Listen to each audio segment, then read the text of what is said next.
Maqaba kanilma afura qulqullu waaqa tokko Amen.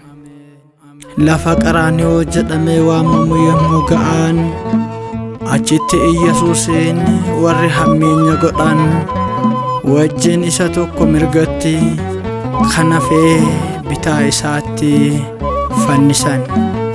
Wangeela Luqaas boqonnaa 23 lakkoofsa 33.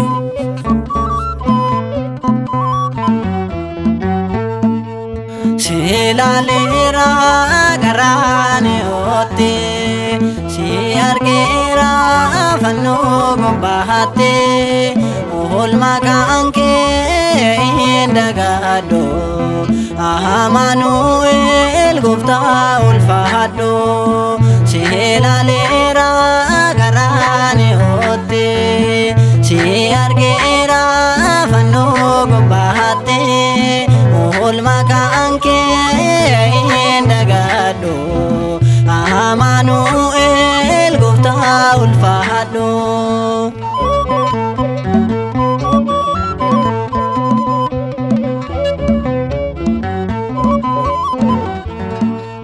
Na yaadadha isaanaaf oolte dhibbuu kan koo ati dhibbatte fannoo irratti oolchi baasanii dhiiga kan kee dhangalaasanii.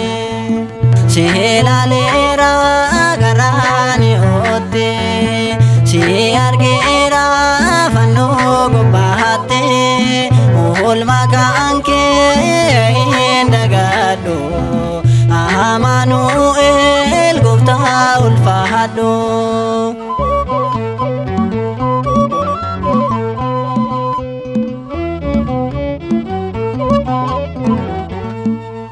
Jaalala koo samiirra dhufte na barbaadu baay'ee namaate seenaa kan koo ati jijjiirte hime fiixaa isaanaaf oolte.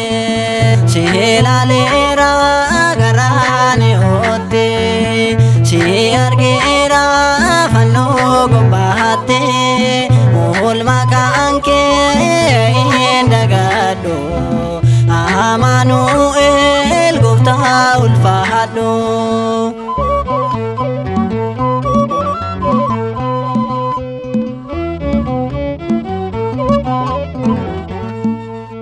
Akka laaluuf karoo gubante jireenya koo abdiidhaan guutte bara dheeraa sirraa jaalala yeroo hundaa sin tajaajila. Silalera garaaniyootti si argeera fannoo gubbaatti oolmaa kan kee hin dagaadhu Amaanu'el gooftaa ulfaadhu.